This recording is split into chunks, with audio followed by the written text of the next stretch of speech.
Vermeulen, yes. Vermeulen. Timotheus Vermeulen.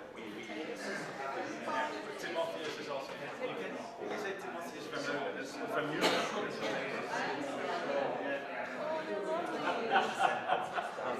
It is my name.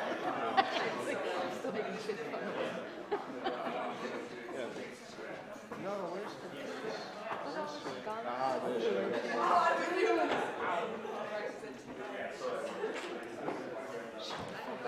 No way.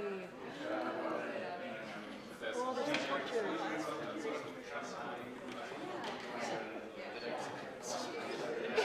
But so we bring in some Florence? Maybe that's salt.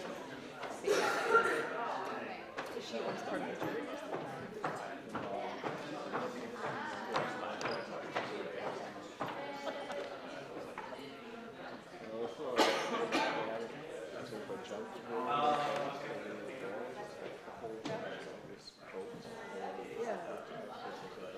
Okay, then we'll start again, and I will just briefly introduce the next chair, which is Timotheus Vermeulen, and he is Associate Professor at the Department of Media and Communication at this university. Thank you. Can you hear me? Thank you, Liv. Yes, I will introduce Mark Dorrian, which I think is a lovely honor and a bit of an intimidating honor. I'm going to say some stuff about your work, so hopefully you're not going to refute all of those things the second after.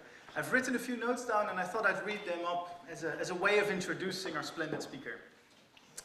A successful practicing architect and a scholar with a knack for high theory. A well-traveled public speaker with his ear close to the ground in Edinburgh. A keen critic and an exacting editor on the board of more journals and committees than I could mention here. Though, to name drop just a few that I think are particularly impressive, the Architectural Theory Review, Critiques and Interstices. Professor Mark Dorrian is, as one commentator has put it, that rare thing, that rare bird, a rara avis. And I quote, a gifted experimentalist and a celebrated theoretician. Or, as another critic put it, and again I quote, Dorrian has the eye of an architect, the pen of a poet, and the toolkit of a skilled critical urbanist. And you're going to live up to all of this. Mark Dorrian was trained as an architect in Edinburgh and London with stints in the US and in Italy. In 1997 he co-founded the research design atelier Metis, which he still co-directs. A few years and various academic roles later, as it of course goes, he took up the Forbes Chair in Architecture at the University of Edinburgh. In his first role, as a joint director of Metis, he has exhibited urban and architectural proposals and installations worldwide. And I would say really worldwide, across the globe, from Beijing to Berlin, from Warsaw to Florence, New York and Prague. And his work was showcased at the Venice Biennial as well as at the Royal Academy of the Arts in London. The prestigious Rhodes School of Design devoted an exhibition to one of his projects, and in 2006 Metis was named as one of the top 25 emerging practices in Europe. The reason, however, I suspect, that my marvelous colleagues Liv and Jürgen, Susanne, Sune, Adam and Susanne, who we are to thank for the splendid event, have invited Mark Dorrian is the work that he has done in his second role, as a scholar/critic. Though he has written on a wide variety of topics and themes and tropes, ranging from, and this is I think quite wonderful, the monstrous and the grotesque to the iconography of George IV, to colonial discourses in Ireland, to the image of military technology, to the cartographic imaginary, to representations of London, to Anthropocene architecture, to Anish Kapoor, to recently the theme of the Tartar in Elizabethan times. I think it's fair to say that the two strands of thinking and writing that are most pertinent to his present and talk here today are what we may call, this is dodgy, but what we may call spatial verticality and temporal verticality. And I mention them here hesitantly because I don't know if Mark would agree with those with that nomenclature, as well as separately, though of course each implies and indeed cannot be understood without the other. The first interest in spatial verticality is expressed, has been worked through in numerous essays, some of which were reprinted in his critically acclaimed monograph, Writing on the Image, Architecture, the City, and the Politics of Representation, as well as the equally lauded collection that he edited with Frédéric Poussin, Seeing from Above, the aerial view in visual culture. Throughout these writings, Dorrian develops the notion of a space, the space of 19th and 20th and 21st century modernity, of industry and the machine age, of information and the network, that is measured both in its extraordinary events and in its everyday experience, in politically and economically, culture and the mind, along the lines of the vertical, of the way up and of the deep down. And if this sounds abstract, it isn't or isn't entirely, isn't exclusively. What Dorrian talks about are the processes that increasingly make us see, and consequently think, of ourselves and of the world in which we live from above, or indeed from below, or even within us. In any case, from a perspective that isn't ours, that doesn't align naturally, you may say, with our body, but with the technologies of our past centuries, of airplanes and telelenses, of satellites and of Google Earth. The second strand of his research, pertinent to the presentation, I think, here today, indeed to a significant extent the topic of the talk, is what one may call a verticality of time, or what he calls in a forthcoming book, written with John Beck, called Designing the Deep Future, Catastrophe, Containment and the Cultural Imagination, Deep Futures. The extent to which we as a society map out the likely and especially the unlikely routes that our reality may take in the long run. Routes that spread out from crossroads that are far less those of continuity than of the break, of the rupture, of the catastrophe. And how do we imagine futures past the point of imagination? Envisage a territory after the parameters of that territory have been swept and blown and exploded and eroded away. If the writing of Mark Dorrian on the verticality of space, of the aerial view and the vision from the tunnel, extends, you could say, our body into space, far beyond its corporal reality, then this project, I'm guessing, but also I'm wondering, and I'm thinking we'll hear about this, may just draw time into our body, preempting, preventing, opening up the future. The title of Mark's talk here today, I'm super happy to introduce him to you, is Archaeologies of the Future, on Crypts, Capsules, and Catastrophe. The floor is yours, Mark.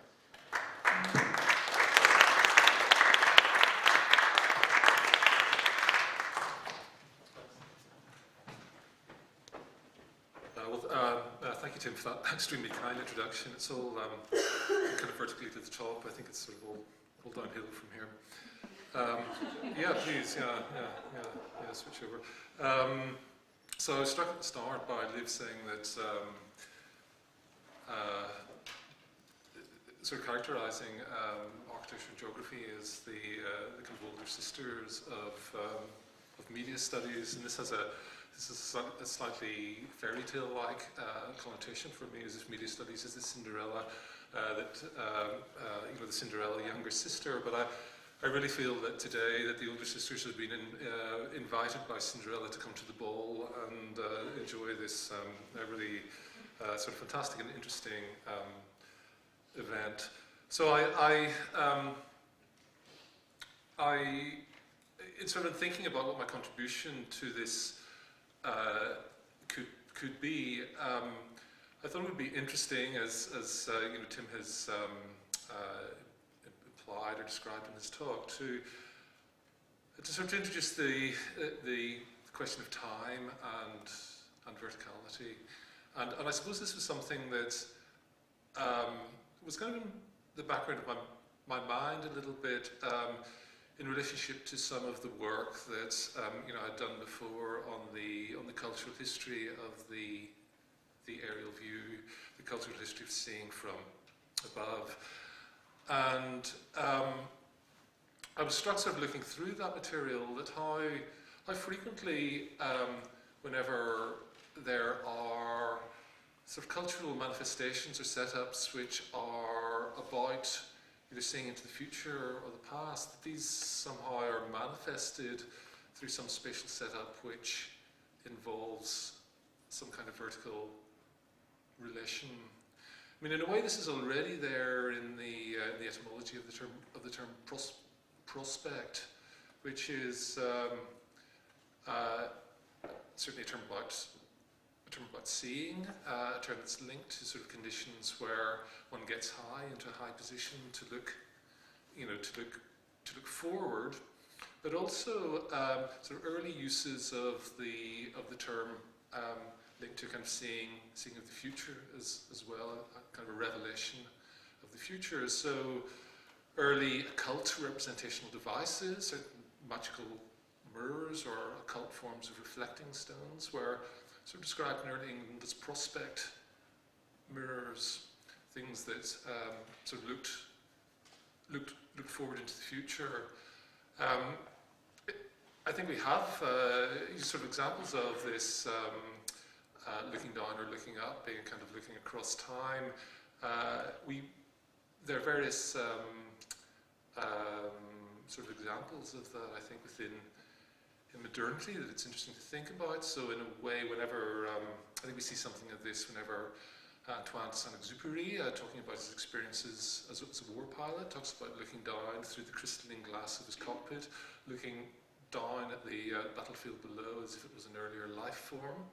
We have something of this in Kazimir Maliewicz's description in the non-objective world of the suprematist abstraction as a kind of rising off the historical surface of the planet, a kind of departure from the world and its historicity, and looking back at that. We have something of this, I think, in Philip Morrison's narration for the Eames's film Powers of Ten, whenever we descend into the man's hand, and we eventually reach the strands of DNA. And Morrison talks about seeing the genetic inheritance of the man. We have it in the earlier rough sketch, whenever the camera accelerates so much to the point that this is the Eames's 1968 film.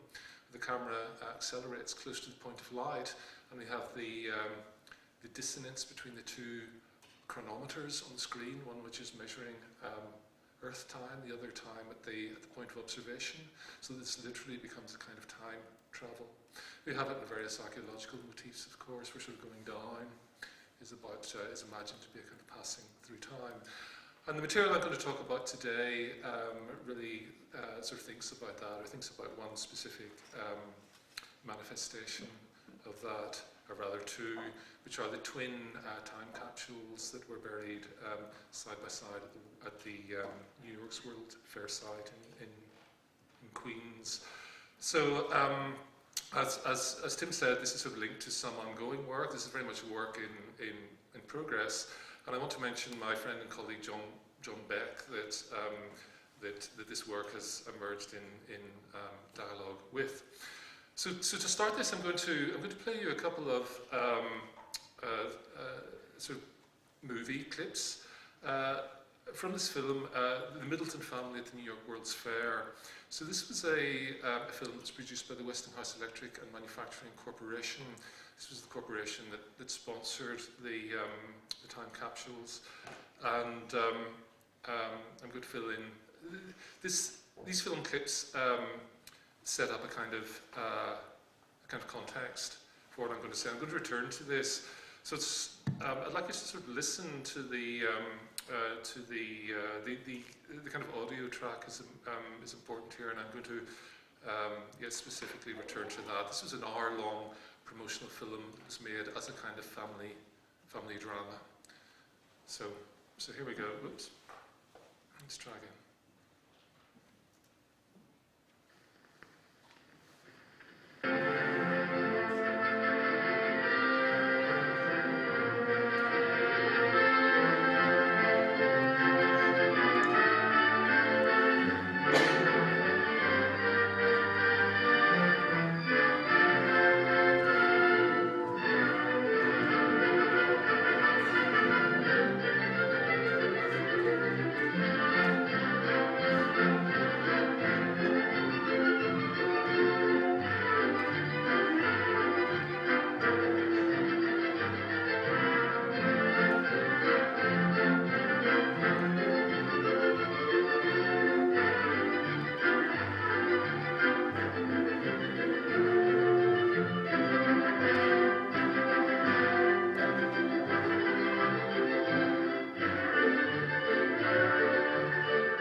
Americans are stepping hopefully out into the world this year, looking for their first jobs.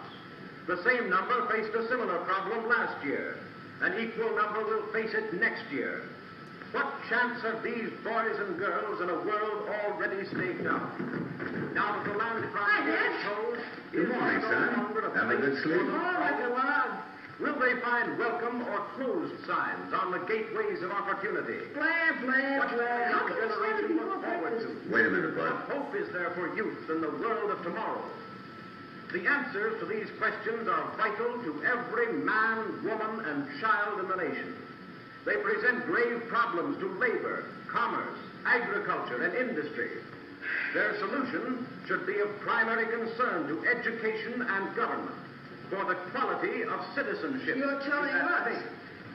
The facts involved, however, are both difficult. Sorry, Dad, I gotta do it. He's breaking my heart.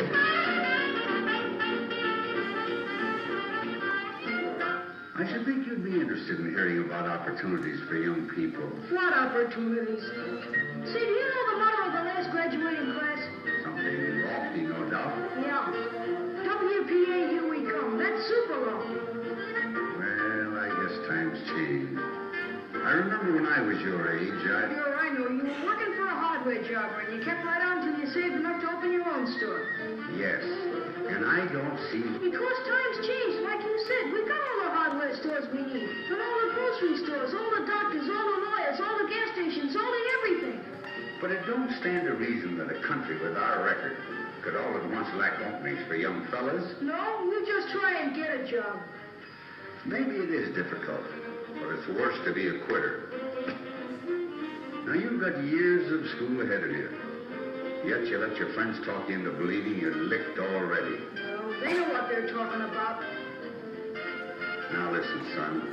Okay, that's the first clip. Now the second that I want to show you is where the family then go to the fair. This is the section where they visit the time capsule. Let's see. Time capsule of Cupelon, deposited on the site of the New York World's Fair on September 23rd, 1938, by the Westinghouse Electric and Manufacturing Company. If anyone should come upon this capsule before the year AD 6939, let him not wantonly disturb it, for to do so would be to deprive the people of that era of a legacy here left them. Cherish it, therefore, in a safe place. 5,000 years from now, the peoples of the future will look back on us as we look back on the early Egyptians and Babylonians. The time capsule down there is actually a message from our time to theirs. Those who open and study it will know more about us than any man living today. But Jim, how in the world do you know it will last so long? Because the copper tools of the ancients have come down to us from even farther back. The capsule is made of a still better copper alloy called cupelon. It's hard as steel and equal to pure copper in resistance to corrosion. Well, what I'm wondering is how anybody will know how to find it in the year, what was it, 69, 39? How to find it, what's in it. In fact, everything about it is printed in the book of record of the time capsule. It's on permanent paper and it's been distributed throughout the world. Through libraries, museums, lamasseries, monasteries, temples, every safe place imaginable. Well, who picked the stuff that was to go in it, Jim? A committee, aided by authorities in every field of science and the arts. It's a complete record of our civilization. Is this exactly like the capsule? Yes, and it's cut away so you can see how it's packed. These side cases show you the variety of things in them. This is what's that? The ladies haven't revealed a lot about us to future scientists. It sure will. They'll think we're nuts. Are these little reels the microfile? Yes. It's hard to believe, but on these small reels of film are reproduced all these books, papers, and magazines. It's a record of 10 million words and 1,000 pictures. So how will they read them? A small microscope is included. But there are also instructions how to make a large reading machine. Also, how to make a motion picture projector with the 3 special newsreels. I suppose cloth and things like that are in it, too. Everything from samples of fabrics to a dozen different kinds of common seeds. I bet a nickel I know something that isn't in it. Mickey Mouse. You'd lose, Bud. Mickey Mouse, Dick Tracy, Barney Google, they're all there. Even toys and money. Why, the list of contents alone takes up 17 pages of fine print. Boy, they weren't fooling when they made that capsule, were they? It's the ways of the world done up in a small package. And it's the most permanent exhibit at the fair. It'll still be here when the rest of this place is nothing but dust. That's real. Okay, so so that sets the context a little bit. We owe the term time capsule to this man, G. Edward Pendray, publicist who joined the Westinghouse Electric and Manufacturing Company in 1936 as assistant to the president. Whenever Pendray was employed, he was charged with convincing the public. I mean, his kind of mission, you know, his stated task was to convince the public that the company was more forward-thinking than its rival General Electric. Now, as a result, the Westinghouse Company took a site at the 1939-40 New York World's Fair, which was then being planned in a former ash tip site in Queens that had been identified and rechristened Flushing Meadows by the New York Parks Commissioner Robert Moses. Now, developed for the fair with its Building the World of Tomorrow theme, Pendray's capsule would take its place amongst a number of exhibitionary installations that were staged as vehicles of both time travel and corporate promotion. Notable here was the extraordinary Futurama exhibit designed by Norman Bell Geddes for General Motors, technologically extending and reorientating the traditional diorama form. This transported visitors via a chain of mechanized moving seats that emitted a voiceover commentary from inbuilt speakers. As they traveled, the viewers passed over a series of models of varying scales from 1 to 1,200 to 1 to 600, which gave the impression of ascending and descending in an aircraft over a future United States of the 1960s. And now this rhetorically converged the exhilaration and modernity of the aerial view with streamlined styling and the delineation of a national landscape restructured by mobilities, superhighways, etc. And it located spectators not merely as remote viewers of the future, but actually, if momentarily, within it. Not only did visitors receive a badge that announced deaths in the future, but in a final coup de théâtre, at the end of the ride, they found themselves stepping into a full-scale reconstruction of a scene that they had just witnessed in miniature from above. The effect, as one visitor reported, was startling, as if you really had landed in the future while the illusion lasted. In a similar fashion, the Democracy exhibit of Henry Dreyfus, who was a one-time apprentice of Bell Geddes, gave visitors a synoptic aerial view. Installed within the vast globular perisphere, which with the needle-like three-sided trilon formed the symbolic centerpiece of the fair, Democracy was a gigantic miniature city set 100 years in the future, which visitors viewed from high revolving platforms set on 2 levels. So these were sort of moving circular galleries. The presentation included a projection onto the interior of the sphere, which you can see at the top of the illustration on the left-hand side, of characteristically attired workers marching toward the viewers. As they approached, they, as the official guidebook says, were seen to represent the various groups in modern society, all the elements, and quote, that must work together to make possible a better life which would flourish in such a city as lies below.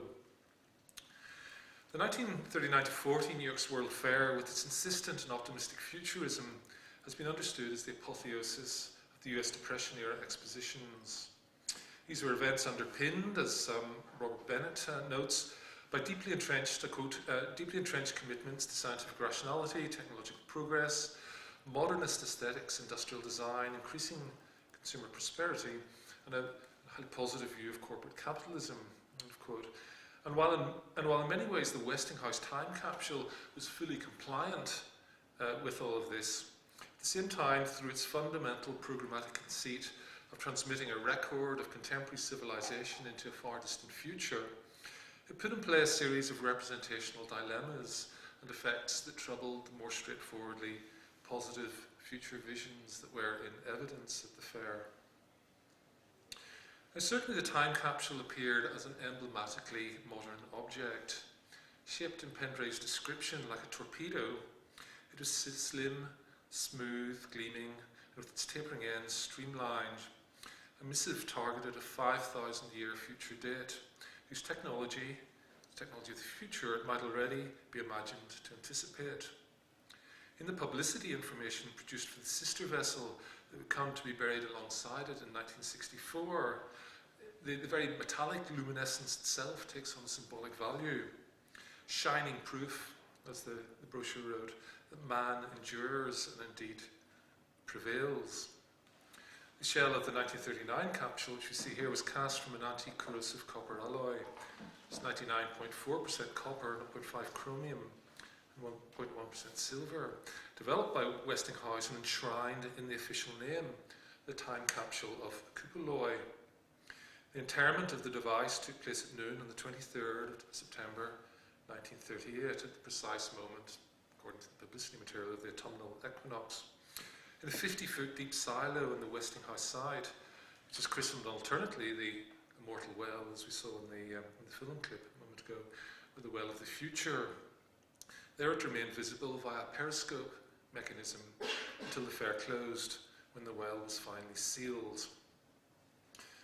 Now, prior to joining Westinghouse, Pendray had worked as a journalist and editor, displaying a keen interest in projectiles, both aerial and subterranean, in his various activities.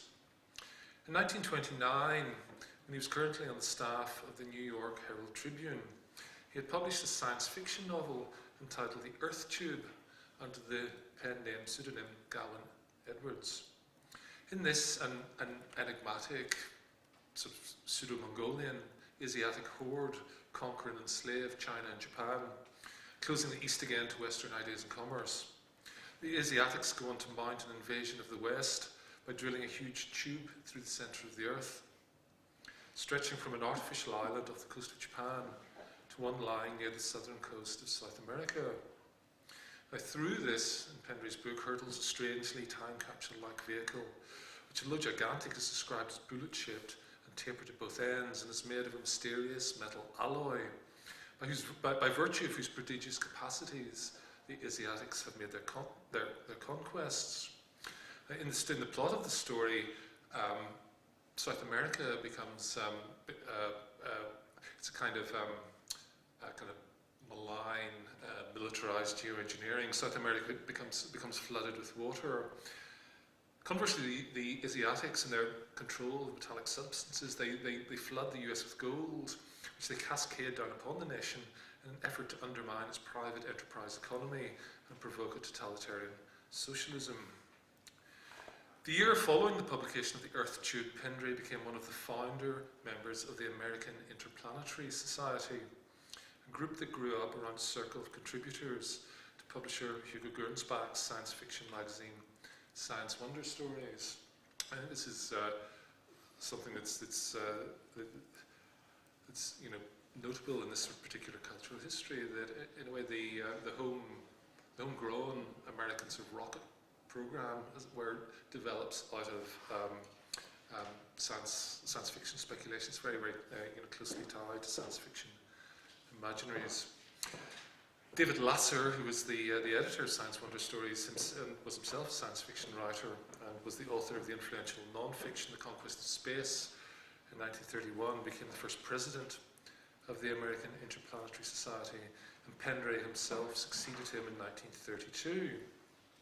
The previous year, 1931, Pendray and his wife Lee had visited Europe, where they met members of the VFR, the Society for Space Travel, who were experimenting in Berlin, who were experimenting with liquid fuel rockets. And Pendray visited the Rachtenflugplatz, the rocket port that had recently been established in Berlin. On Pendray's return, the Interplanetary Society became involved in building and testing small liquid fuel rockets.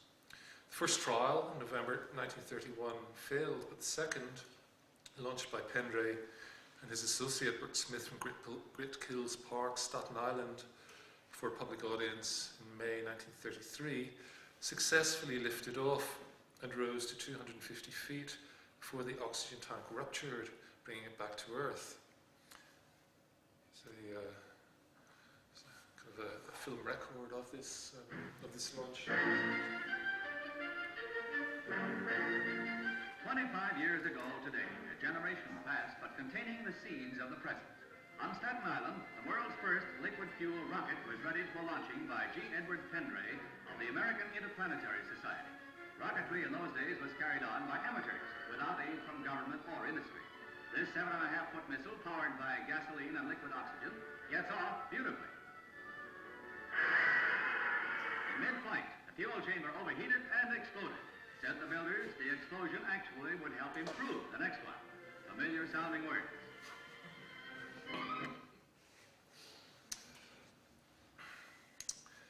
In 1934, reflecting its shift from this sort of visionary science fiction roots, the society altered its name to the more sober-sounding American Rocket Society.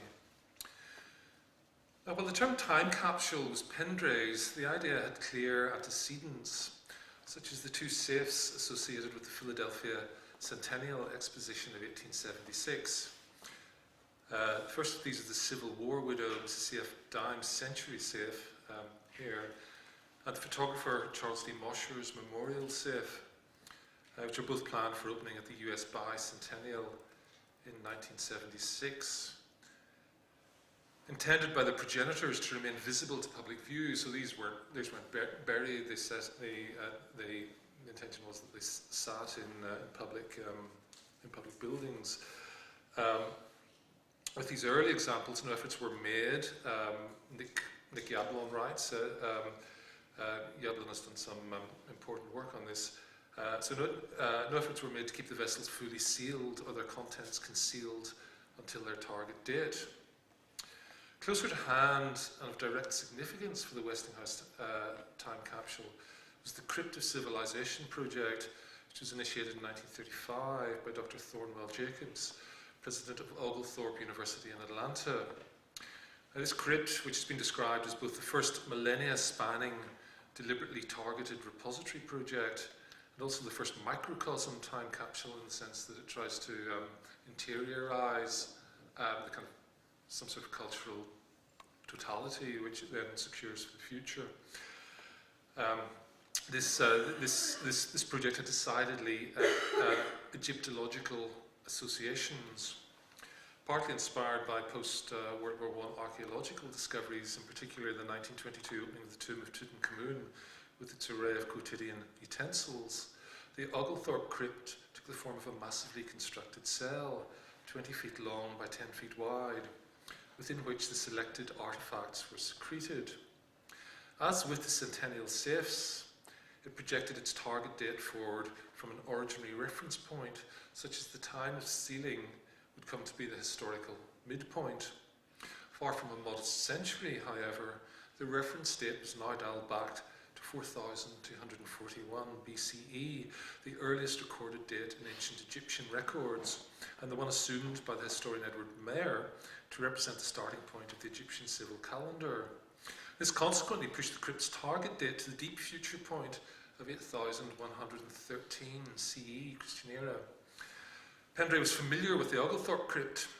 He seems to have been the author of a short piece in the project in the Literary Digest of October 1936, which appeared a month before Jacobs' own article in the crypt was published in Scientific American.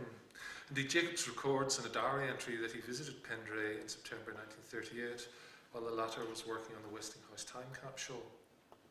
And this, while the Westinghouse capsule is usually thought in relation to its double, to its 1964 double, the original, the 1939 device was already, in a sense, a reenactment and futurist re-envisioning of the Oglethorpe crypt, even if the latter would not finally be sealed until after the Westinghouse capsule. Where the Crypt of Civilization was an archive dedicated to the future that was organised around a deeply historicising motif, the rocketeer Pendray, in taking up the idea, stripped away its dusty necrological associations and resituated it as a high-technology, rocket-age time machine with an airtight and atmospherically conditioned payload aimed at AD 6939.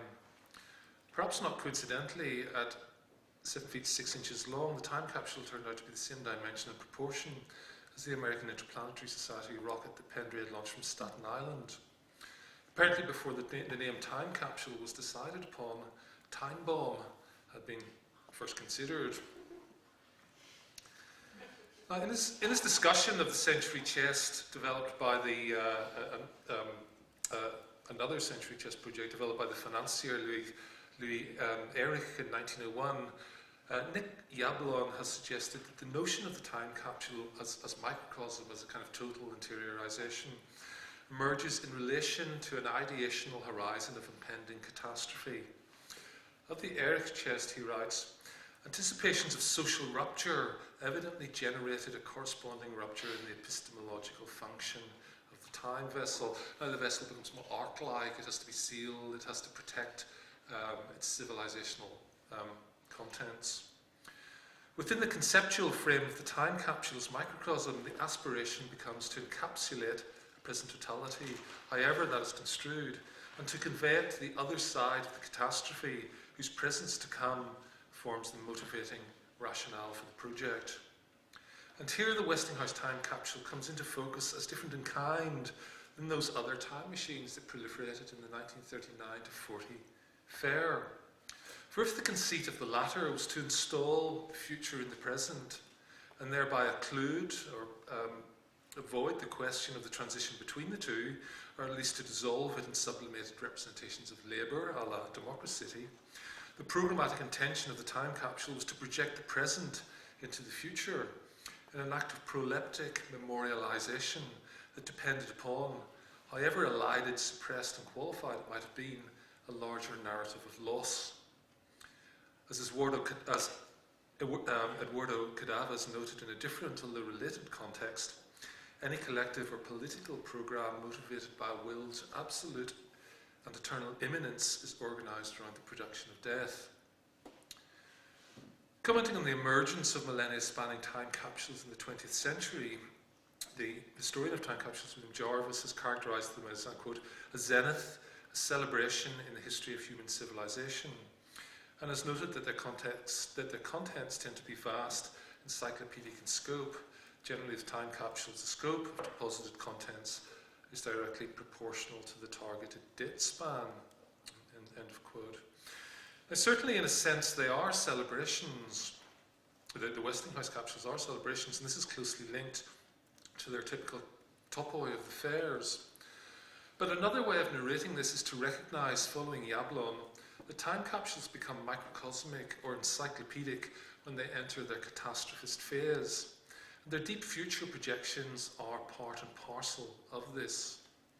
The appearance of these in the 20th century is undoubtedly closely tied to the evolution of radically destructive capacities and technologies, whose related forms the capsules themselves come to mimic.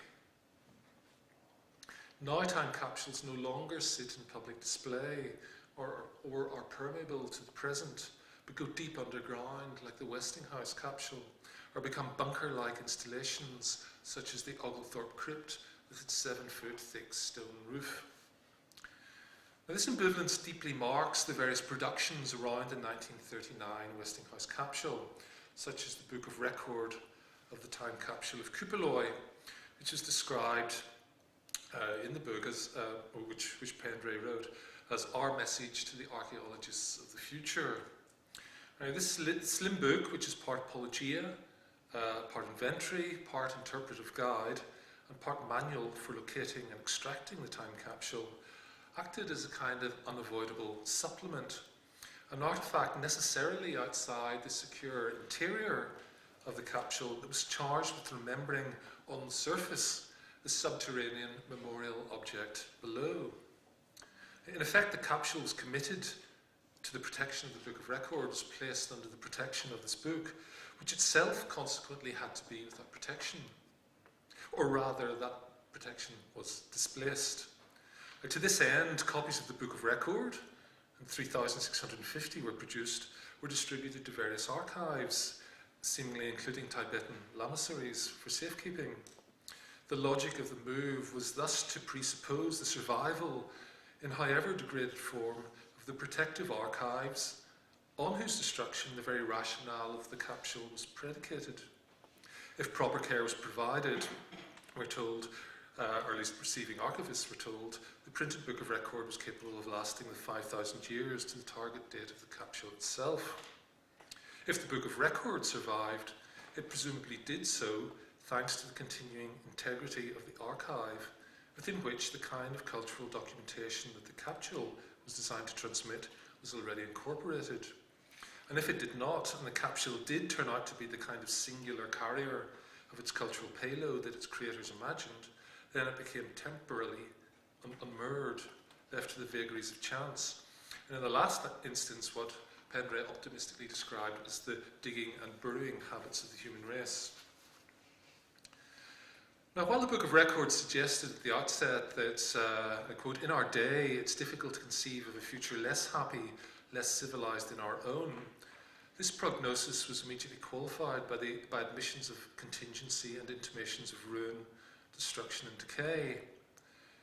Thus the anticipation that those in the future, quote, will be able to reconstruct through archaeological techniques the hard structures of our culture, our architecture, our dams and roads, our houses, our general physical appearance as indicated by our skeletons. This is a quotation from the Book of Record. In the promotional 1 hour-long film made for Westinghouse, the clip of which we just saw, the Middleton family at the New York World's Fair, the family son, this is the sort of section at the end of the second clip that we showed. The family son at one point says to the young electrical engineer who's acting as there in the viewer's guide, says, boy, they weren't fooling when they made that capsule, were they? The reply, it's the brains of the world done up in a small package, and it's the most permanent exhibit of the fair. It'll still be here when the rest of this place is nothing but dust. The response is delivered in the typically cheerful but instructive tone. But the equivocality of what this place means here makes us pause. Is it the Westinghouse Pavilion, the fairgrounds, Queens, New York, the continent, or even the earth?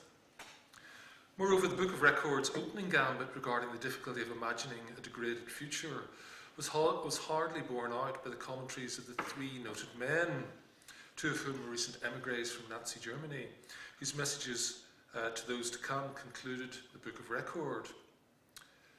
These were, at best, only weakly affirmative of the future.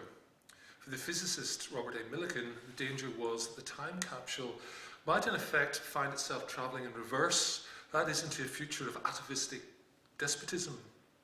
For his part, the author Thomas Mann foresaw not progress, but only the eternal, and by implication futile, repetition of attempts, unquote, on the part of man to approximate to his idea of himself. And finally, Albert Einstein briefly praised technological progress before lamenting the conflict-inducing iniquities of the system of production and distribution of commodities. Under such arrangements, which he attributed to the low, as he put it, the low intelligence and character of the masses, the future could only appear fearful. His message to the inhabitants of the future could only conclude with the tenuous hope that they would look back on the predicament of the present with a feeling of proud and justified superiority. The ambivalences that attended the Westinghouse time capsule are equally evident in the curious burial rites, which oscillated strangely between works of celebration and mourning, a complex nexus of transcendence and loss. As Jarvis points out, there were repeated sealing events, which, no doubt, the repetition, no doubt, driven by the publicity value. The first of these took place on the 16th of September 1938, when the capsule's inner glass tube, as Pendray wrote, the Pyrex inner crypt, was filled with nitrogen and sealed. Next, the capsule was interred on the World's Fair site. The description from the story of the time capsule, another book that was produced at the time, is worth quoting at length. It was lowered 50 feet into the earth on the site of the Westinghouse building at the grounds of the World's Fair at high noon on September the 23rd, 1938, the precise moment of the autumnal equinox. While a Chinese gong tolled solemnly, A.W. Robertson, chairman of the board of the Westinghouse Electrical Manufacturing Company, committed the time capsule to posterity with these words, "May the time capsule sleep well. When it is reawakened 5,000 years from now, may its contents be found a suitable gift to our far-off descendants." Following this, it still remained possible to see the sunken time capsule, as we saw, for the duration of the fair via a viewing device, until at last the well was closed at its end. The ceremony that marked this final sealing was deeply funereal. Time magazine reported it this way, quote, "For 2 years, fairgoers have gaped at the capsule gleaming at the bottom of its open well. One day this week, on the stroke of noon, the well was sealed. A crowd of spectators bowed their heads. A bugle sounded taps. The capsule started its long journey through time. End of quote. Now, the character of these rites suggests that the capsules might be considered a manifestation of what Jacques Derrida has called survivance, which he described as the moment of survival at the very heart of life. Now, Derrida discusses this in the context of cultural forms and rituals that work to limit the reality of individual death, that soften or deaden it within the realm of the symbolic. With the time capsule, it's as if the cultural present enacts its own symbolic funeral rites under the shadow of what becomes a perpetually imminent catastrophe that the millennial deep time target, in a sense, guarantees. Distinct from historical forms of cultural or national memorialization, such as pantheons, that are accumulative and that presuppose the continuity of cultural memory, the millennial time capsule addresses precisely the breakdown or rupture of cultural memory, which is why it then expends such efforts in trying to establish the conditions for its belated reconstruction. This fantasy of reanimation or even resurrection is what will limit the reality of the impending death to come, and consequently confers upon the capsule the celebratory, euphoric aspect of historical transcendence that is the other side of its deathliness. And it is what determines the metaphorics of sleeping and waiting that are so much in evidence in contemporary discourses around the device, such as the epigraph drawn from the biblical book of Job, placed at the beginning of the book of Record. All the days of my appointed time I will wait till my change come. Thou shalt call and I will answer thee. An alarm clock, tooth powder, bifocals, an asbestos shingle, 838 issue of Harper's Magazine, a zippered tobacco pouch, beetleware, carrots, and a Miami fashion show. Tranquilizers, one checkered bikini, credit cards, a 50-star American flag, Tektite, Beatles record A Hard Day's Night, birth control pills, plastic wrap, material from the Echo 2 satellite, Kent filter cigarettes, detergent, freeze-dried foods, irradiated seeds, a plastic heart valve, an electric toothbrush, and desalted Pacific Ocean water. These lists are still visible today in the World's Fair site in Queens, embedded in mosaic on the two circular panels that mark the positions of the 1939 time capsule and its supplemental twin. The reader's also told that the first capsule holds 22,000 pages of microfilm, 15 minutes of newsreel, and in total 124 items of common use, while the second adds to this with an extra 50,000 microfilm pages together with the named objects.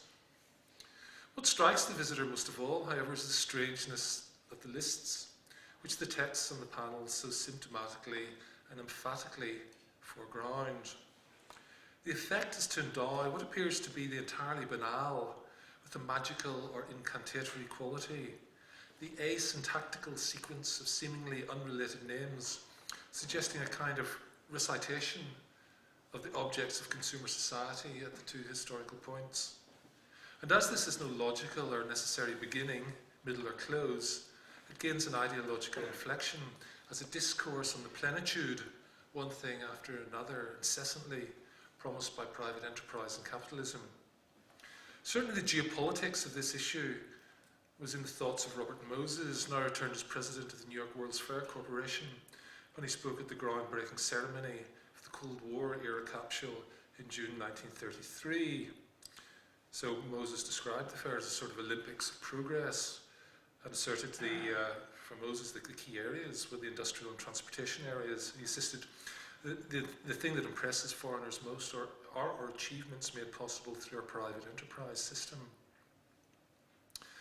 But already this kind of thematic was also present, as we'll see in a moment in more detail, in the Depression period futurism of the Westinghouse exhibit in 1939.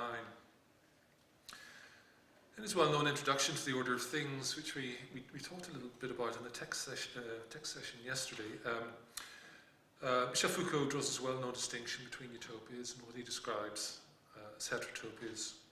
That's where the utopia, in Foucault's words, permits fables and discourse, runs with the very grain of language. Utopia is a part of the fundamental dimension of the fabula. The latter, heterotopias, he writes, quote, are disturbing because they destroy syntax in advance. Now, if thought in terms of this opposition, the programmatic aim of the time capsule was utopian coherence, that is, the effort to project their cargo into the future in such a way that the identities and relations of the various elements contained could be recovered and constructed. Their outcome, through the extraction and isolation of the contents from their specific cultural context, was to fracture or sever syntactical positionality and thereby create an effective heterotopic cut-up. It was as if the time capsules, in anticipating catastrophe, perversely produced it in advance in the very act of guarding against it.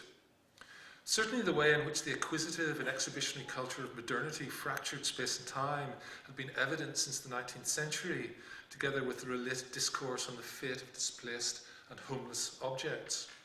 But the expanded temporality, symbolic agenda, and operative parameters of the capsules, which were in effect exhibitionary time machines, pushed the attendant issues to new heights. In Foucauldian terms, the intention of the Book of Record was to facilitate the reconstruction of the tabular ground, which would allow the reintegration of the scattered elements, texts, objects, and technologies contained in the capsules.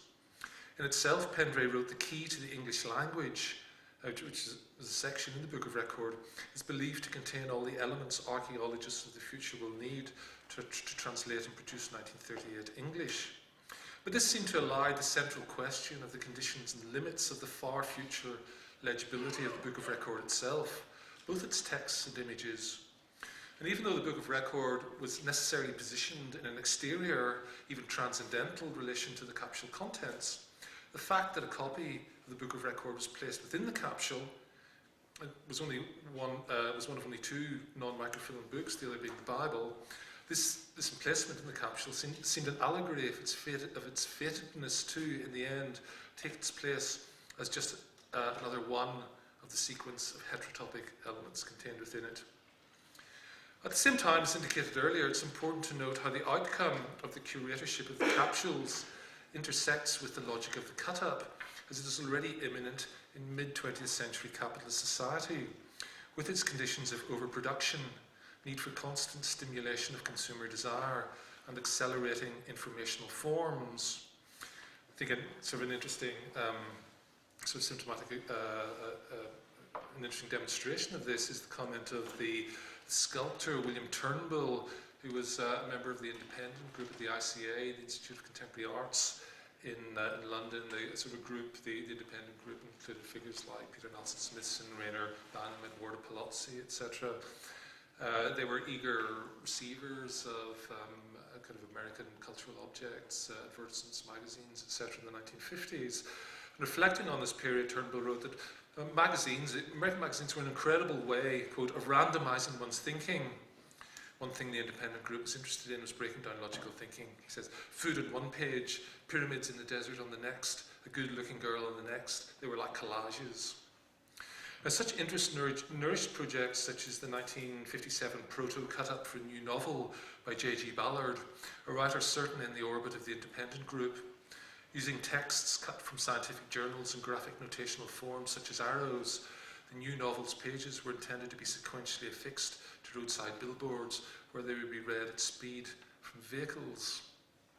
If the seeming arbitrariness of the objects interred in the capsules and recited in the memorial inscriptions gestures toward the logical interminability of the list, and hence to the plenitude of commodities promised by or circulating within capitalist society, then at the same time their very ephemerality becomes emblematic of consumption and the power to resupply, to transcend shortage through private initiative, technical innovation and capacity. It's therefore unsurprising how the contents of the time capsule, conceived as pieces of instant archaeology as they were described at the time, instant archaeology of their age, contrived to give people of the distant future a picture of us and our times. It's unsurprising that they start to look like the displaced detritus found in those most extreme cases of heterotopic cut-ups, garbage tips. At this point, the newly elevated identity of the World's Fair site as Flushing Meadows seems to come into curious alignment with its old, repressed prehistory as the Corona Dumps ash tip site. Already in 1939, the Westinghouse exhibit anticipated the geopolitical battle lines that would be drawn up around the technological consumer product in the American National Exhibition in Moscow that took place 20 years later, well known, of course, as the site of the so-called kitchen debate between the then US President Richard Nixon and Soviet Premier Nikita Khrushchev. In the Westinghouse Pavilion, domestic appliances were presented under the heading Freedom, and the emancipated life that they promised contrasted with that of the high-browned Mrs. Drudge. This is kind of dishwashing competition between Mrs. Modern on the left-hand side, Mrs. Drudge on the right-hand side. Mrs. Modern with her kind of Westinghouse dishwasher. It's the kind of sporting commentator who kind of stands in the middle and talks about who's in the lead. And of course, he finishes with, well, in the end, Mrs. Modern looks better than Mrs. Drudge because Mrs. Drudge has become dishevelled by the effort of washing this. However, it's clear that the connotations of the freedom declared here extended beyond the liberation of the housewife to a more general sense of political and market freedoms. And nowhere is this more visible than in the Westinghouse's film, The Middleton Family at the New York World's Fair, in which the kind of socialist-fueled anxieties evident in Pendrey's The Earth Tube, the science fiction novel, become reconfigured as a family drama. Right from the beginning of the film, it's clear that what is at stake is the future, and indeed the future of the family as it is entwined with the future and productivity of the nation as a whole. At the outset, as we saw, as a prelude to visiting the world of tomorrow, the fair, we find the father listening to a radio broadcast about future job prospects. What chance have these boys or girls in a world already staked out? Will they find welcome or close signs in the gateways of opportunity? His son is disinterested, but this will soon be set to rights by the experience of the fair. More difficult is the family's daughter, who's attached to her anti-capitalist bohemian artist boyfriend with the suspiciously Soviet-sounding name of Markov. This then sets the stage for a sequence of ideological contestations with the handsome and assured Westinghouse engineer who accompanies the family around the exhibits, expounding the benefits of the technologies in show. In the end, the virtuous young engineer overcomes the cynical artist, who is revealed to be a coward when he takes fright and bolts at the innocuous bang from the boys' firecracker matches. In the fable, the engineer, who is both an embodiment and personification of the company, thus acts to save both the future of the nation through technological and manufacturing prowess, but also the future of the family through his replacement of the sinister socialist in the affections of the daughter. As the new couple stand in the forecourt of the Westinghouse Pavilion, watching a nighttime light show playing in the sculpture beside the time capsule's well of the future, the engineer declares, "Why, all this is merely a sample of the world of tomorrow."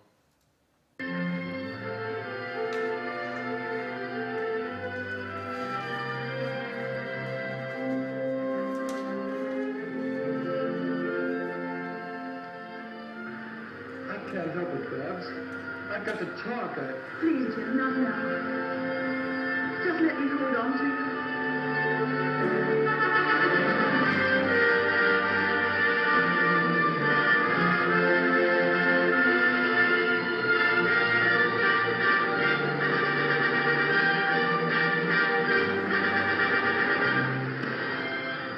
I wonder if the years ahead will be as bright as this. We haven't seen anything yet, darling. Why, all this is merely a sample of the real world of tomorrow.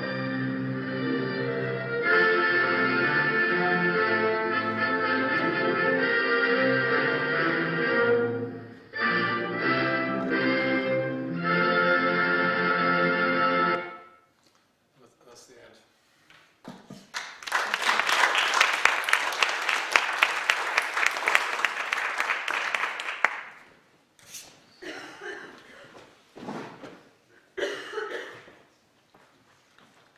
standing here. Thanks so very much, Mark, for that fascinating talk, with a lovely ending also, I think. I think we could talk about that particular scene for hours. I have like 5 or 6 or 7 questions I think I could ask about different things. I mean, is the name of the engineer, did I see that correctly? Is it Jim Treadway? Yes. That's wonderful. Treadwell. Even better. Yeah. Could I just, is it okay if I ask the first question? Is everyone okay with this? Could I ask something about this? Because the final scene, did she say to him, is the future really as bright as this? As bright, because I wasn't sure if she said as dark as this or as bright.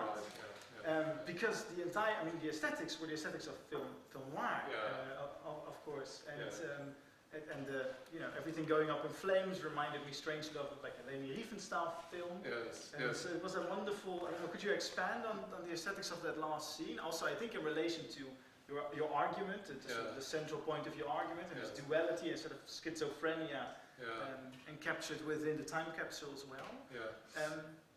Well, I think one of the things that's important at the end, in the way that the last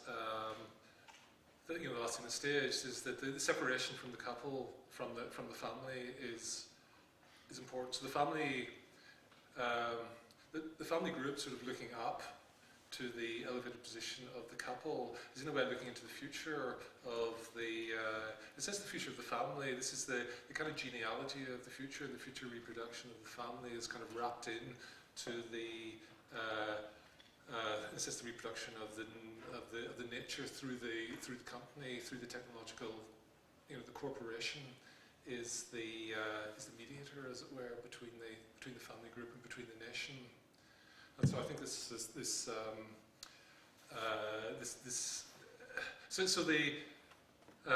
in a sense, this sort of comes back to the kind of visual orientation of the sort of looking into the future is always, in a way, you know, the future vision is always operable in or sort of mediated through a vertical relationship, when either the Futurama exhibit, etc., will sort of look down through the, you know, applied modernity of the elevated view, or of the airplane view, or in the Democracy exhibit. And something like this, I think, is you know, being reproduced again in the last you know, in the last scene. I think also I mean, the film itself doesn't sort of operate through some kind of film noir aesthetic. I mean, the darkness at the end is about the close of the day at the fair, in which the not so much the family has an epiphany, but the younger generation are transformed by the experience of the fair. So the boy who we saw at the start is sort of disinterested in the future, or is at least kind of fatalistic in relationship to the future. You know, is galvanized through the exhibition installations and the future visions that are put forward, whereas the daughter is in a sense saved and emancipated through the events of the day. So the darkness of the closing scene, I think, is very much about the. Because it was so palpable when we started this sort of sitcom setup, right? There was almost no shadow. Like it seems almost like an effacement of shadows. The light had a kind of flatness, and here, I mean, we look up at them, but we look up at them, and then the shadows behind us. No, I mean, I think it's I need to think some more about that. I'm not sure about the sort of Fritz Lang steps in at the end. Yes, it did seem like that, didn't it? And it seemed like a nice sort of repeating of the argument you're also making about the catastrophe implied by the very shelling of the capsule or time bomb. Pity they didn't call it time bomb in the end. Yes. Okay, wait, well, I want to open it up before I go on. Any questions from the room at this stage? Yes?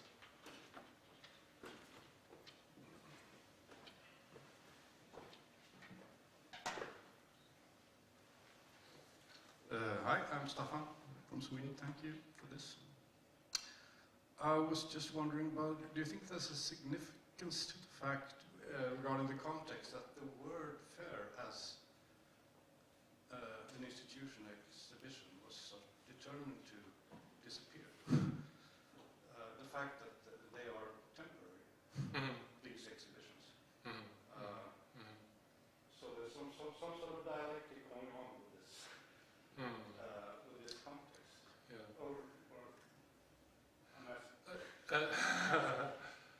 Yeah, I think so I suppose one of the characteristic things about fairgrounds is that there are, yes, they disappear, but there are strange permanencies as well that that remain. In one sense, the ephemerality of the fair, the temporality of the fair, is used to dramatize the deep endurance of the time capsules. So in the film, we see the time. It's the most permanent exhibit of the fair. It'll still be here when all this is dust. I mean, we talked about that. I think also, the fairs are. They become complex sites in which different sort of visions of the future are rehearsed, but also I think public constituencies made, constructed to receive those futures. So with the fairs and the exhibition setups of the fairs are sort of highly driven by sort of corporate commercial interests as well. So the Futurama was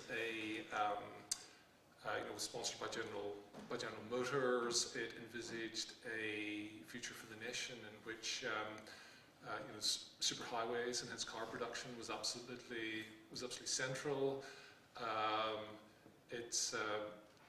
These visions of the future are constantly inflected by the agendas of the exhibitors. But there are. It's a strange thing about fair sites. I think they form strange permanences within cities as well. I mean, it's obviously a classic example. It's like the Paris Tower, but even on the New York side, the globe that was made for the steel globe that was made for the 1964-5 fair, or the mosaic panels. Even in one thinks of even a city like London, many of the key elements in the South Bank actually derive directly from the Festival of Britain exhibition. So I think it's complex. The conditions of survival of elements from fairs are quite patterned, I think. In terms of these contexts, these fairs, of course, these typical 20th century phenomena, they produce, in this case, these kinds of time bombs, these time capsules, which, as you've explained, I think wonderfully, are these weird kind of things, especially with the manual, which is stored in the libraries, which supposedly will be destroyed, and so the manual for where this is lying is gone. How does it compare to? Are there similar kind of projects of archaeology of the future, whether state-sponsored or corporately funded, in the same time that you could compare these time capsules with, and do they have the similar kind of weird schizophrenic structure in them? Yeah, I think the Westernized ones are particularly interesting, I think, and draw together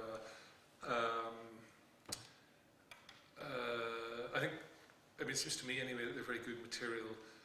The material is so sort of complex in a way. They're a moment at which the time capsule sort of shifts from being to being a kind of high technology artifact in a way, and I suppose that it leads sort of direct. Obviously there's been a more recent history of time capsule-like memorial records being projected into space, and people like Carl Sagan, for example, have been involved with Trevor Paglen recently. The last picture pictures project. Certainly with Paglin's project, the idea of the last pictures is again a kind of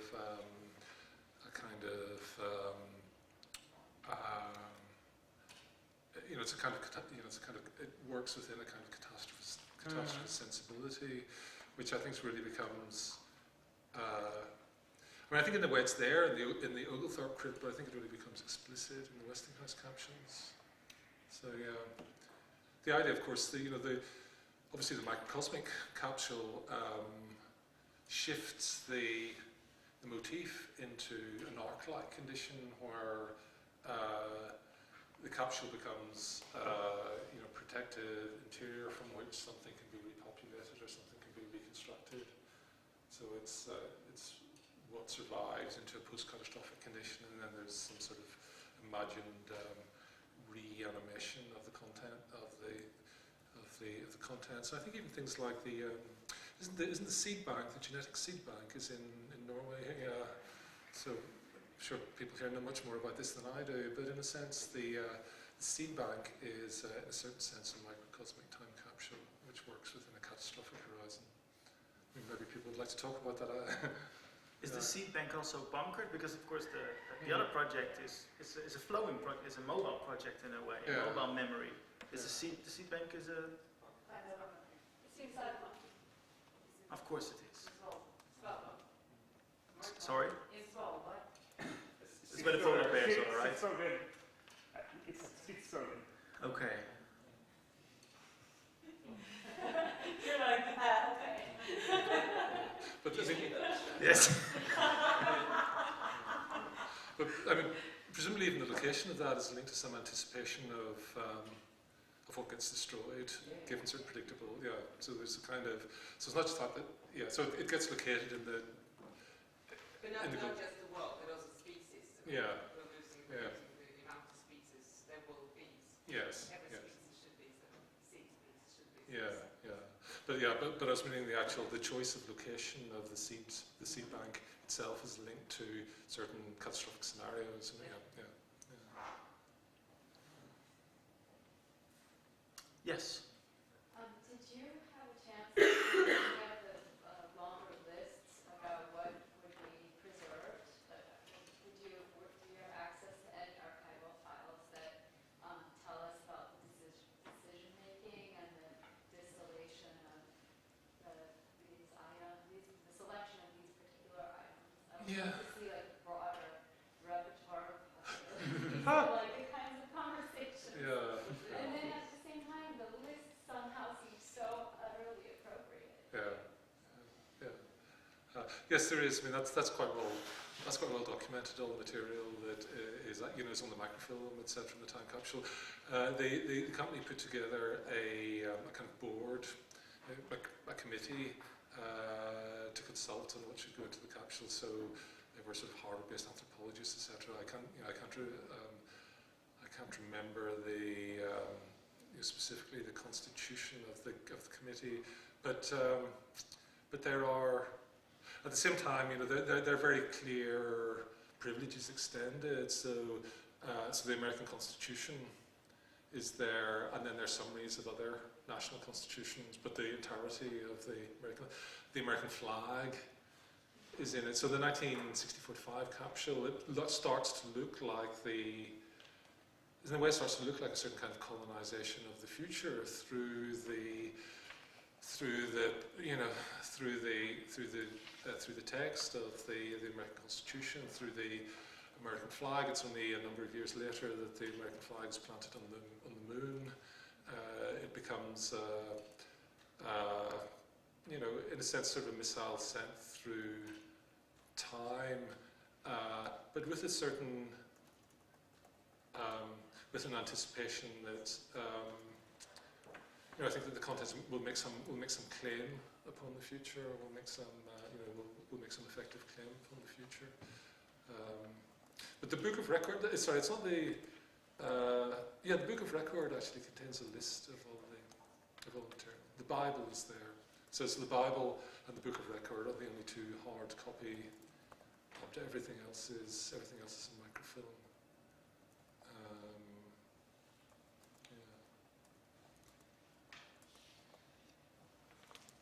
In other words, a very ideologically unproblematic project. Is there a record of maybe I should ask this first, how many books of records are still in Well, that's existence? it. Well, how did they survive? That's an interesting question, and I don't know.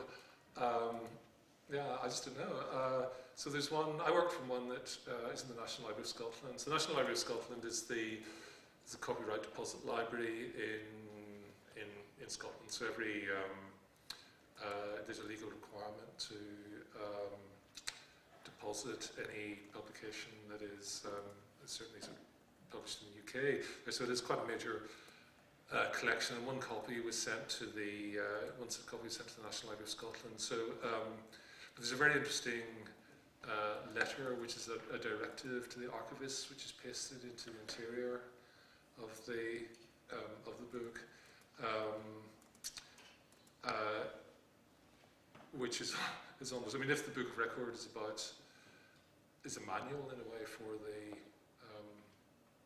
time capsule, including how to find it. So the letter is kind of manual for the book of record, and in a way one starts to sort of feel that you're in this mise en abîme-like situation where there's always something that has to survive something else in order to. But I don't know how many extant copies there still are, or actually if they're if they still exist in the Tibetan lamasseries that they were supposed to be sent to. Because it's a kind of curious double bind, the relationship between the capsule and the book of record. Also, is there a record of how many of these time capsules there are? I mean, so there's these two, but do we know how many? I mean, because you always see these. I mean, at least I see in American films, these kids putting these time capsules in the. Yeah. Do we know how many things are in the ground? No. I mean, I think. I mean, I suppose there are.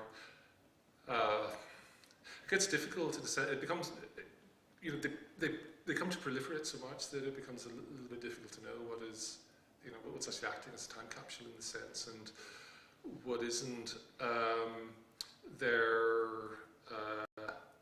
I think probably every primary school in Europe now probably has a time capsule buried. Buried by the children at one point somewhere in the. But in terms of these sort of really kind of programmatic, microcosmic capsules, I think that's an interesting question. Really where that goes, because I think the problems of definition become more and more,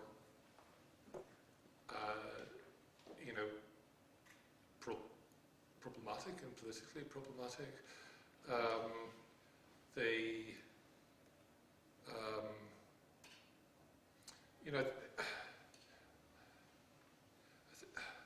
There are. I mean, I suppose they go through particular. Obviously, they go through particular kinds of transformation with the development of different kinds of technologies as well, but also the prospective,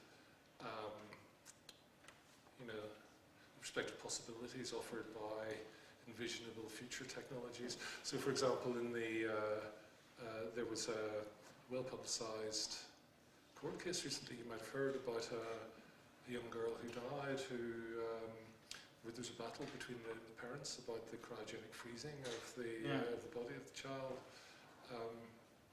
and this sort of. This is another form of a kind of another imaginary of a technological reanimation, which is linked to sort of kind of contemporary archiving conditions, in this case based around sort of coldness and freezing, but also relies on the kind of the survival of an external infrastructure, which is the conditioning infrastructure itself. It plays the role of the book of record in a way here, but kind of projected into a future in which it's anticipated that certain kinds of possibilities might exist.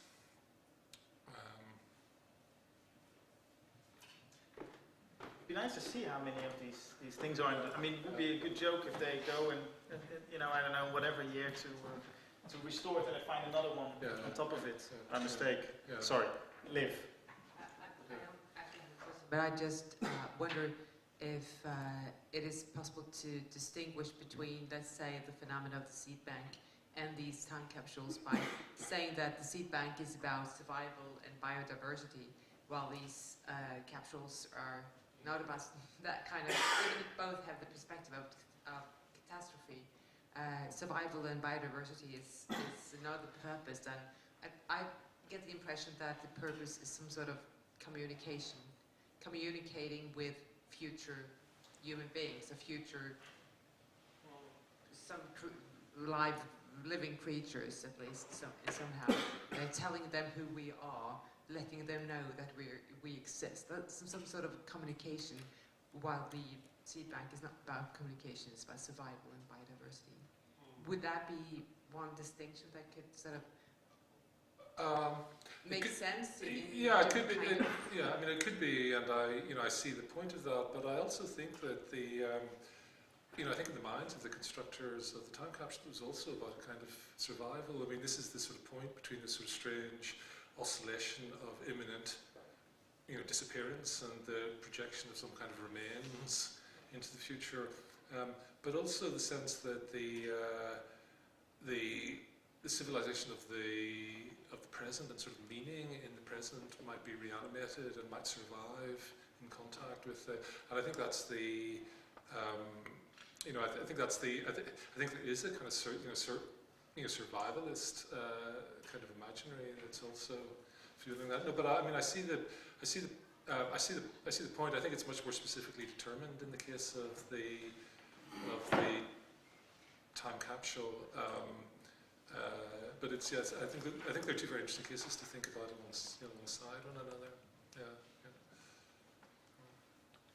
There's two more.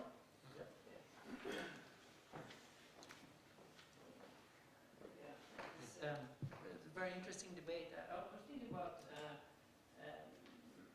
looking at it in a bigger picture of different memory cultures in a way. You already mentioned there's an allusion here to the crypt and the tomb, and also André Bazin talks about this. Every culture has their own way of surviving death or sort of survivance, so to speak.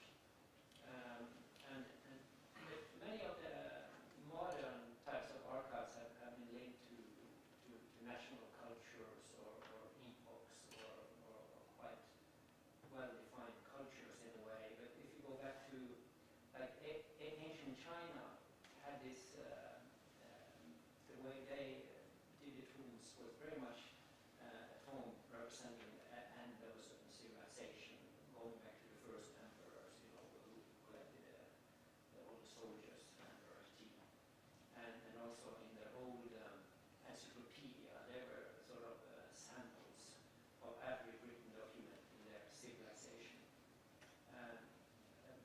So what I'm asking a little bit is what do you think is the specificity of the transformation of this particular kind of memory culture form of the time capsule? Do you look at it, is it because of the bomb or that particular aspect of it, which you think transforms the memory culture in a way?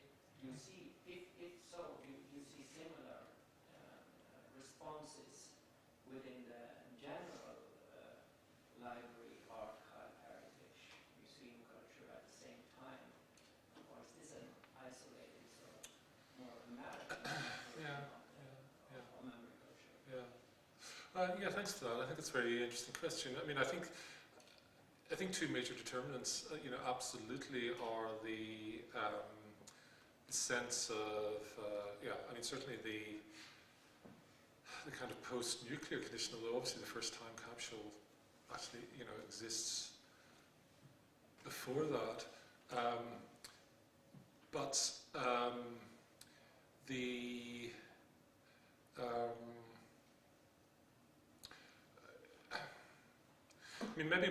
Maybe it's better to say on one hand the kind of technologically driven industrialized warfare on one side, but also the emergent geopolitical antagonisms that are that kind of animate so much cultural production at the time of the you know, sort of through the 20s and you know, certainly into the 30s. You know, with the sense that, I mean, I think it is about this issue of the fracturing of the continuity of cultural memory through lived experience. That there may not be this kind of lineage of endurance, and what comes at the other side of that. Now, does this affect other archives? Yes, I think it does. So something like, if you think of something like the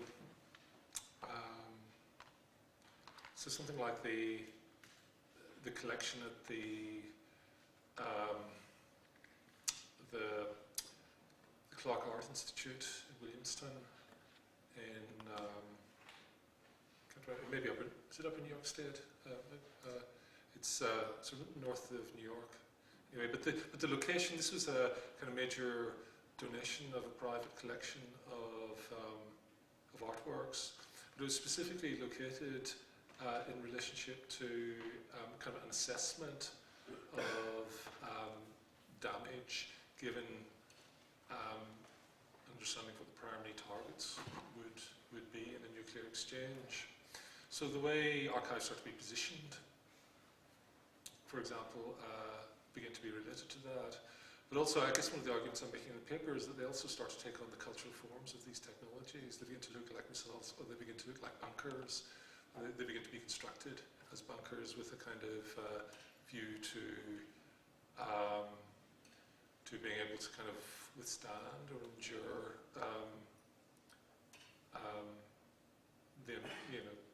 the impact or environmental conditions of, and I think also that there's, I mean, I have suspicion that it also becomes,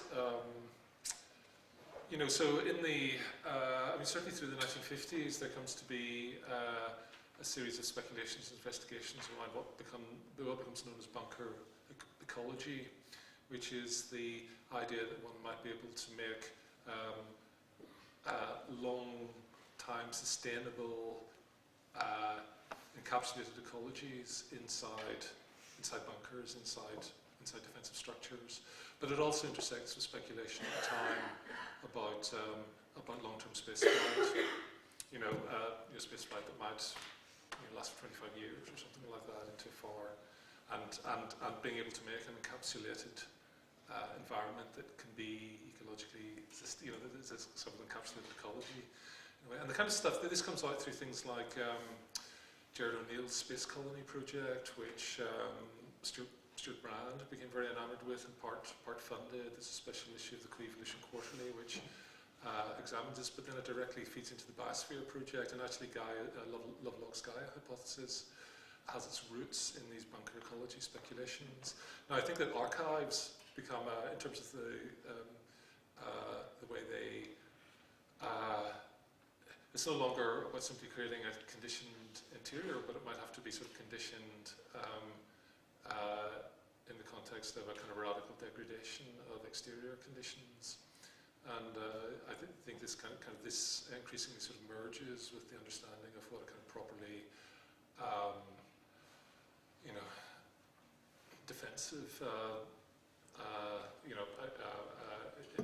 interior might look like in the kind of post-war condition.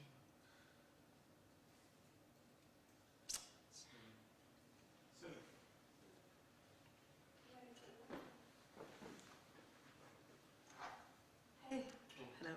Thank you for a very, very nice lecture. I was wondering, just maybe more a comment than a question, that there were some kind of interesting analogies to the book by American author Tom Vanderbilt, and his the book is called Survival Cities, and it's sort of mapping out the differences between on the one side, all the efforts to bring security in terms of the nuclear threats, to bring in ways of living underneath the surface of the earth, and how these sort of large bunker cities kind of got constructed, and at the same time, simultaneously, you have the glass architecture, exhibiting the safeness and the prosperity of life in a kind of very vulnerable situation. Yeah. So thank you for the question. I don't know the book, but I must look at that.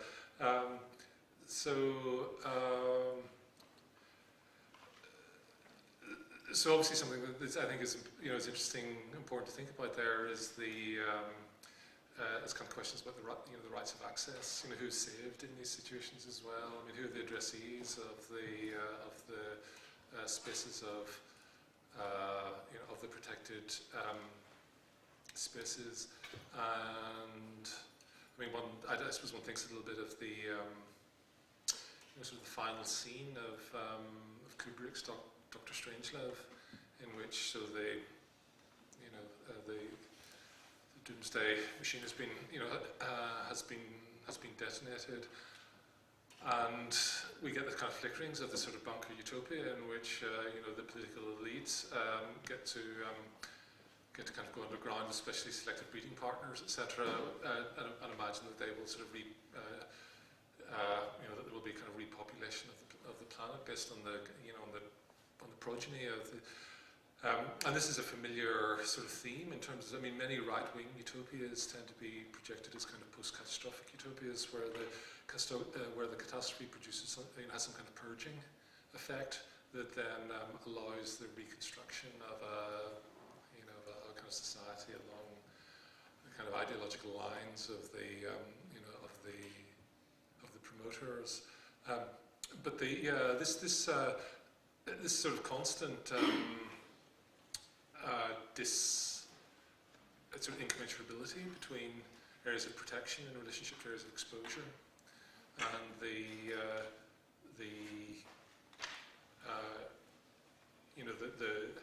kind of I mean, in one sense, there's sort of the simple political economy of this is sort of very interesting in the way in which public funds and resources are sequestered in the context of certain particular sort of catastrophic scenarios, and this sort of the kind of the determinations that are made through the kinds of emergency planning that are produced under kind of discriminations that are made. I mean, in a way, one way of thinking about that is that it simply reproduces, what we'll already see on the surface, but it does it in a kind of intensified way, I guess.